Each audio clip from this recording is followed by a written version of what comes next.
అండి look blogs. దోశకి prepare చేసుకుందామండి. 1 cup మినపప్పు అండి. ఈ బౌల్ మినపప్పు తీసుకుందాము. దీంతో 3 బౌళ్ళు రైస్ తీసుకుందామండి. కడిగినాక చూపిస్తా. నేను రేషన్ బియ్యమే వాడుతున్నా అండి.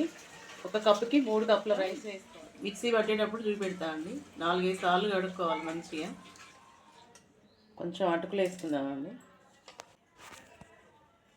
4-5 వెల్లుల్లి రెబ్బలండి. 1 స్పూన్ జీలకర్ర.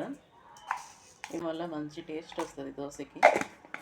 అటుకులు కొంచెం కడిగి 1 పావు గంట నానబెట్టి వేసుకోవాలండి. సాల్ట్ వేసుకుందామండి కొంచెం అంతా.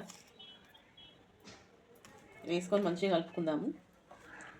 కలుపుకొని ఓవర్ నైట్ ఉంచేద్దాం. తెల్లారి చూపిస్తాం. మంచిగా పొంగుతుంది. దోశ బ్యాటర్ మంచిగా పొంగిందండి. ఇది మనం ఎప్పుడు కావాల్స్తే అప్పుడు కొంచెం తీసుకొని వేసుకోవాలి. దోశ వేసేటప్పుడు చూపిస్తా.